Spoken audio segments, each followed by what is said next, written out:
سورہ بقرہ کے 23ویں رکوع کا آغاز ہے اور یہ دوسرے پارے کا 7واں رکوع ہے۔ اس رکوع میں رمضان کے روزوں کا ذکر ہے۔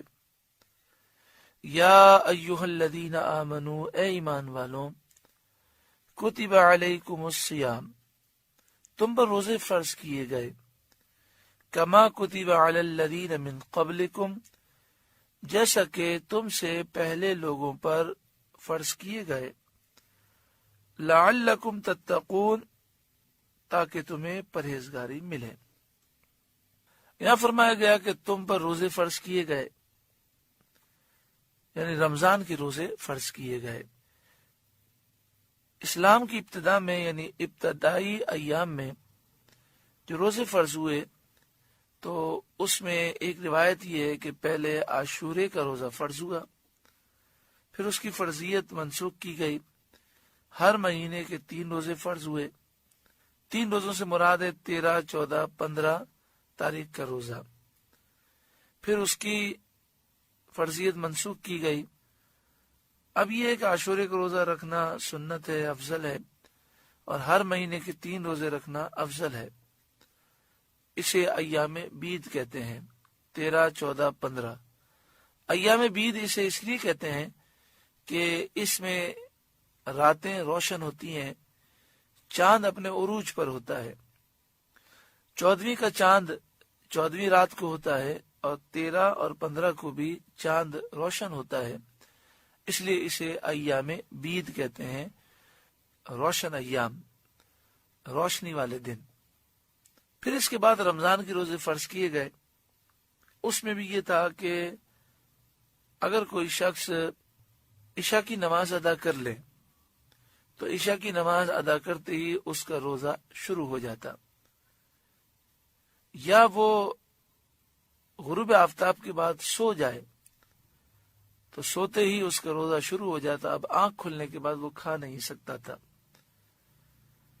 تو پھر اس کے بعد یہ حکم نازل ہوا کہ غروب آفتاب سے لے کر صبح صادق تک پوری رات کھا پی سکتے ہیں، صبح صادق سے لے کر غروب آفتاب تک یہ روزہ رکھنا ہے۔ رمضان کی جو راتیں ہیں اس میں کھانے پینے اور عمل زوجیت کی اجازت دی گئی۔ کما کتب علی الذین من قبلکم، جیسا کہ تم سے پہلے لوگوں پر فرض کیا گیا۔ تو حضرت آدم علیہ السلام سے لے کر حضرت عیسیٰ علیہ السلام تک تمام نبیوں کی شریعت میں بہت سارے احکام تھے، تو روزہ کئی نبیوں کی شریعت میں رہا ہے اور کئی امتوں میں رہا ہے۔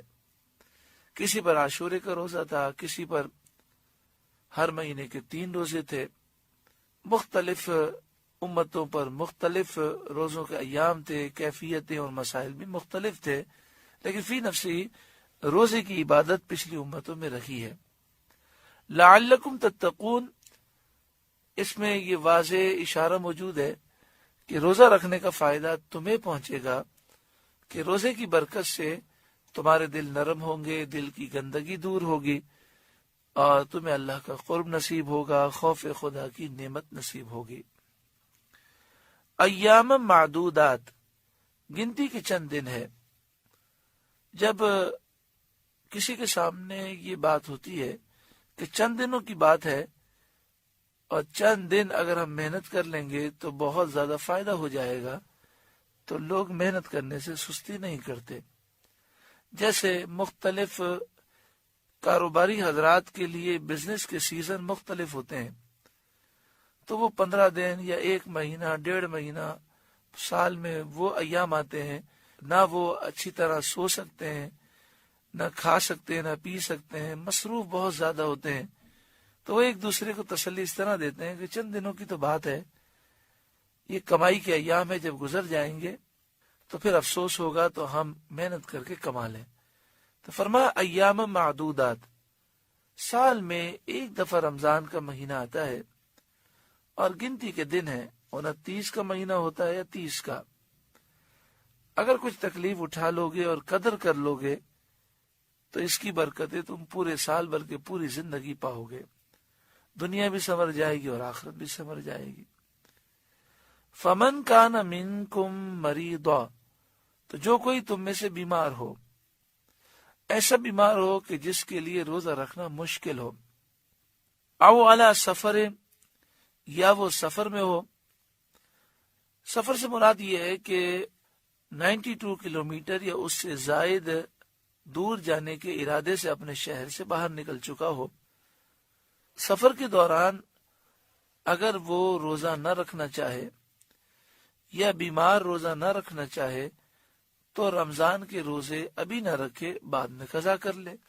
فعدۃ من ایام اخر، تو اتنے روزے اور دنوں میں پورے کرو۔ فعدہ تو گنتی پوری کرنا ہے، من ایام اخر دوسرے دنوں میں۔ وعلی الذین یطیقونہ فدیہ، اور جنہیں اس کی طاقت نہ ہو تو وہ فدیہ دیں۔ طعام مسکین، ایک مسکین کا کھانا، یعنی ایسا بیمار کہ اب اسے کبھی بھی تندرستی کی امید نہیں ہے، روزہ رکھنے کی طاقت ہی نہیں ہے، اور نہ بعد میں وہ طاقت پانے کی امید رکھتا ہے، جیسے شیخ فانی جس کی عمر 90 سال ہو گئی، بڑھاپے کی وجہ سے جسم میں طاقت ہی نہیں، اور اسے یہ محسوس ہوتا ہے کہ ہر سال کمزوری بڑھتی جا رہی ہے، تو ایسا شخص زندگی میں روزے نہیں رکھ سکتا، تو ہر روزے کے بدلے میں ایک فدیہ دے دے۔ اور فدیہ جو ہے ایک مسکین کا کھانا ہوتا ہے، 2 وقت کا کھانا، صبح اور شام کا کھانا، ایک روزے کے بدلے میں ایک مسکین کا کھانا۔ اور اگر رقم دینا چاہے تو جو صدقہ فطر کی رقم ہوتی ہے وہ ایک مسکین کو دے دیں۔ فی زمانہ 2016 میں پاکستان میں فدیے کی رقم تقریباً 100 روپے بنتی ہے، تو 100 روپے کسی بھی غریب کو جو زکوٰۃ کا مستحق ہو اسے دے دے ایک روزے کے بدلے میں۔ ایسا بیمار شیخ فانی ہے کہ بالکل روزے نہیں رکھ سکتا، تو پھر جتنے روزے اس کی قضا ہوتے جائیں ان کے فدیے وہ دیتا جائے۔